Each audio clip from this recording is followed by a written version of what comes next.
Which two of the following novels deal with the theme of apartheid? Purple Hibiscus, July's People, Cry the Beloved Country, The Mimic Man. So here the right answer is C, B and C. July's People, Cry the Beloved Country. तो आज हम इस video में जुलाइस people work है जो इसकी summary देखेंगे, जो कि नेटिन कोडेमर जो एक साउथ अफ्रीकन राइटर है उनके द्वारा लिखा गया एक फिक्शनल वर्क है। तो अपार्थाइड का मतलब क्या होता है? सेपरेशन।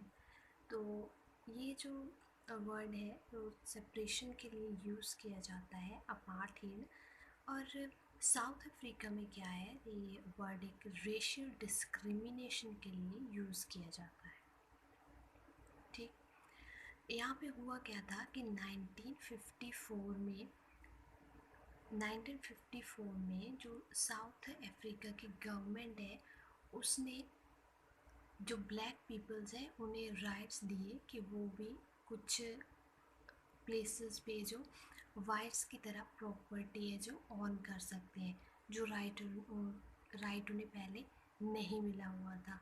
तो हुआ ये कि जब ब्लैक पीपल ने ऐसे प्रॉपर्टी ऑन करनी शुरू कर दी तो वो भी उन कॉलोनीज़ में रहने लगे। यहाँ पे वाइट पीपल रह रहे थे, तो वाइट पीपल्स को बहुत प्रॉब्लम हुई इस चीज़ से कि ये भी हमारे स्टेटस के साथ है जो वो मैच करने लगे, यहाँ पे इनका भी स्टेटस बढ़ने लगा है।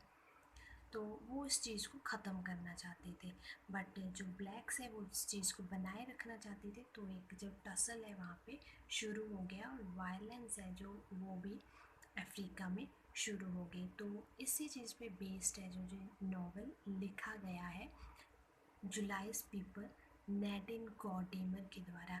और मेनली जो अपार्थाइड है जो साउथ अफ्रीका में, ये किस लिए ज़्यादा फेमस, मतलब उस टाइम के लोग इस चीज़ को बचाना चाह रहे थे बिकॉज जो वाइट पीपल है वो अपनी जो सुपरमेसी है उसे बना के रखना चाहते थे ब्लैक पीपल पर। तो इसलिए उन्होंने इस चीज़ को बड़ा जो क्रिटिसाइज़ किया जो राइट्स मिल रहे थे ब्लैक पीपल को।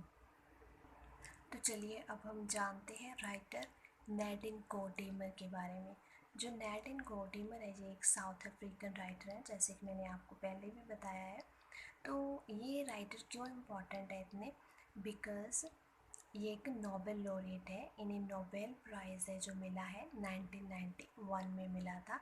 और सिर्फ नोबेल प्राइज़ ही नहीं, ये बुकर प्राइज़ भी जो जीत चुके हैं 1974 में for the work written here. And if we talk about the work which we are now going to discuss, जुलाइस पीपल, ये एक फिक्शनल वर्क है। ये सिर्फ राइटर की इमेजिनेशन पे बेस्ड है कि राइटर है जो क्या सोचती है उन इंसिडेंट्स के बाद, कैसे जो वायलेंस शुरू हो गई थी साउथ अफ्रीका में। ये जो सारी टसल है जो इन लोगों में शुरू हुई है वाइट और ब्लैक्स में, ये कैसे एंड होगी। तो सिर्फ ये इमेजिनेशन है, ये ट्रूथ नहीं है। तो यहाँ पे क्या होता है, तो इस वर्क में राइटर क्या जो इमेजिन करती है कि सिविल वॉर है जो वो स्टार्ट हो चुकी है साउथ अफ्रीका में, जो कि ब्लैक्स ने स्टार्ट की है। क्यों? बिकॉज वो भी इक्वल राइट्स चाहते हैं जैसे कि वाइट पीपल को मिले हुए हैं। तो अब स्टोरी शुरू करते हैं जुलाइस पीपल, जहाँ पे हम देखते हैं कि दो मेन करेक्टर है इसमें, नहीं दो नहीं तीन मेन करेक्टर हैं, बैम, मॉरिन एंड जुलाई। बैम एंड जो मॉरिन है ये दोनों हस्बैंड वाइफ हैं और ये जोहेंसबर्ग में रहते हैं, जो लोकेलिटी यहाँ पे वाइट पीपल रहते हैं। और जो ये एरिया है जो सब अर्बन है, पूरी तरह से अर्बन नहीं है ना, ये पूरी तरह से रस्टिक है, ये सब अर्बन एरिया है। यहाँ पे जो ये लोग हैं रह रहे हैं, बाकी इन्हें वहाँ पे सारी फैसिलिटीज़ है जो मॉडर्न फैसिलिटीज़ होती है, इलेक्ट्रिसिटी, वाटर एट्सेट्रा की। तो अब क्या होता है कि ये दोनों तो लिबरल पीपल है, ये जो ब्लैक पीपल की प्लाइट है, जो उनकी कंडीशन है उस पर इन्हें बहुत तरस आता है और उन्हें भी ये सपोर्ट भी करते हैं कि ये इनके साथ गलत हो रहा है। अब जब ये वॉर स्टार्ट होती है, सिविल वॉर स्टार्ट हो जाती है, तो क्या होता है कि ये बैम और मॉरिन है जो, इन्हें अपना घर छोड़ के जाना पड़ता है। तो ये अपने तीनों बच्चों के साथ घर छोड़ के यो अपना चले जाते हैं। तो किसके साथ जाते हैं? जो जुलाई है, जो इनका मेल सर्वेंट है, ये उसके साथ उसके विलेज में जाते हैं। जाते कैसे हैं? तो जो ये बैम है, इसका एक स्मॉल ट्रक है, तो उसके थ्रू उसमें छुप के ये जाते हैं। जुलाई इन्हें लेके जाता है अपने विलेज में। वहाँ पे ये बहुत सी जो प्रॉब्लम्स है वो फेस करते हैं जो वाइट पीपल है।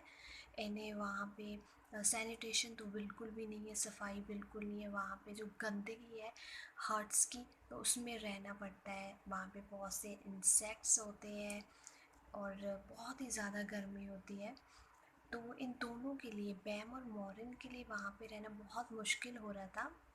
स्पेसिफिकली जो मॉरिन है, ये यहाँ वहाँ पे जाके बिल्कुल भी खुश नहीं थी। इसे लगने लगा था कि इन्हें चाहिए था कि ये अपने जैसे जो वाइट है उनसे हेल्प ले लेते, किसी ब्लैक पर्सन से हेल्प लेने की बजाय। बट जो इनके जो चिल्ड्रन है उन्हें कोई फ़र्क नहीं पड़ रहा था।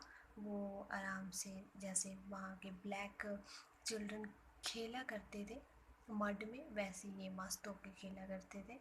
तो धीरे धीरे क्या होता है, जो जो मॉरिन है वो जुलाई पे अपना पूरा कंट्रोल रखना चाहती है। जैसे कि उनका सर्वेंट था वहाँ पे, उस पर इनका कंट्रोल था, तो यहाँ पे भी ये ऐसे ही कंट्रोल रखना चाहते हैं जुलाई पे। बट अब जो जुलाई है, पहले तो वो बड़ा ऐसे खुश होता है इन्हें अपने विलेज में लाके, जैसे उसने कोई ट्रॉफी जीत ली हो। पर अब जो उनके कंट्रोल से बाहर जाने लगा था, एक बार क्या होता है कि ये इंसिडेंट होता है कि जो इनकी ट्रक है ना, वो जुलाई है, इनसे बिना पूछे वो लेके चला जाता है। अब जब बैम और मोरीन देखते हैं तो इन्हें कीज़ नहीं मिलती, तो बड़े परेशान हो जाते हैं कि पता नहीं वो हमें छोड़ के यहाँ पे भाग गया है। पर ऐसा नहीं होता। थोड़ी देर बाद है जो जुलाई है जो वापस आ जाता है। पर फिर भी ये बैम और मोरिन है जो अब जुलाई पे शक करना शुरू हो गए हैं। पर जो जुलाई है जो अब इनका होस्ट है, वो पहले की तरह ही लॉयल है, बिल्कुल लॉयल। वो इनके साथ धोखा नहीं करने वाला है। पर फिर भी इन्हें हमेशा शक रहता है। तो जो बैम है, ये अपने साथ वहाँ से एक राइफ़ल लेके आए, बहुत सा सामान है जो अपने पुराने घर से अपने साथ लेके आए हैं। बट यहाँ पे इनके वैसे कुछ यूज़ का तो है नहीं, तो राइफ़ल लेके आया है, इसीलिए अपने जो हट है इनकी, उसके रूप में छुपा के रखता है। वैसे ये दूसरी गन नहीं है जिससे कि किसी पर्सन को हर्ट किया जा सके। ये सिर्फ बर्ड्स शूट करने के लिए ये गन इसने रखी हुई है। बट फिर भी इसे एक वो अंदर से तसल्ली रहती है कि हाँ, कि इनके पास पावर, जो पावर की जो इनमें भी एक प्राउड वाली फीलिंग है ना कि ये वाइट है, इनके पास पावर है, प्रिविलेज है। तो उस चीज़ को बनाए रखने के लिए इन्होंने अपने पास ये राइफ़ल रखी हुई है। ठीक। अब इस जुलाई का एक दोस्त है डैनियल। तो बैम है, एक बार ये डैनियल के साथ जाता है राइफ़ल लेके और इसे सिखाता है कि राइफ़ल को कैसे चलाते हैं, इसे कैसे शूट किया जाता है। तो ऐसे ही टाइम गुजरता है। तो इनका जो रिलेशन है, जो मास्टर और सर्वेंट का, ये थोड़ा चेंज होने लगता है। ये एक दूसरे पे शक करना शुरू कर देते हैं। मेनली बैम और मॉरिन है जो जुलाई पे शक करना शुरू कर देते हैं। अब इनके विलेज का जो चीफ है, वो उसे पता लग जाता है कि दो जो वाइट पीपल है और अपने बच्चों के साथ यहाँ पे छुपे हुए हैं। तो वो उन्हें बुलाता है, तो जुलाई उनके साथ जाता है। तो वहाँ पे इनकी बात होती है, तो ये सारा कुछ बताते हैं। और जो बैम है वो चीफ को राइफ़ल के बारे में भी बताता है। अब ये वापस आ जाते हैं। तो वापस आते वक्त क्या होता है कि जो जुलाई है वो उस चीफ पे बड़ा गुस्सा होता है, क्योंकि वो चीफ क्या कह रहा है कि वो जो है वाइट पीपल को सपोर्ट तो करेगा, पर अगर ब्लैक पीपल आकर यहाँ पे उनके विलेज पे अटैक करते हैं तो वो उन्हें दोबारा जो काउंटर अटैक उन्हें करेंगे। बट वाइट पीपल के लिए वो ऐसे नहीं सोच रहा था, मतलब अभी भी उनके लिए एक वो सुपीरियॉरिटी वाली फीलिंग है उनके मन में। जो ब्लैक पीपल है वो खुद ही खुद को इन्फीरियर समझ रही है वाइट पीपल से। इस बात पे जुलाई बहुत गुस्सा होता है। वो घर पे पहुंचते हैं तो थोड़े दिन बाद ऐसे क्या होता है कि जो जिनकी जो राइफ़ल है, वो गन है, वो गायब होती है। ठीक है, जुलाई ने तो वो नहीं चुराई। तो जब उससे पूछा जाता है तो वो बताता है कि उसने नहीं चुराई। तो वहाँ पे क्या होता है कि उसके बाद जो डैनियल है, जो वो दिखाई नहीं देता, तो इसका मतलब है कि ये डैनियल ही वो राइफ़ल जो चुरा के वहाँ से भागा था।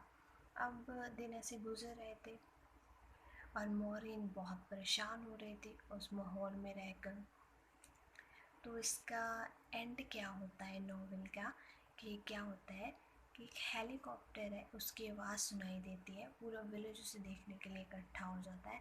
और ये मोरन भी उसकी आवाज़ सुनकर और तो उसके पीछे भागने लगती है। यहाँ पे भी वो जाके रुका है, उस साइड पे ये भागने लगती है।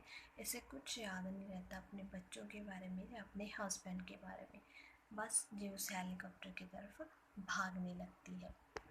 और यहीं पे जो नॉवल एंड हो जाता है।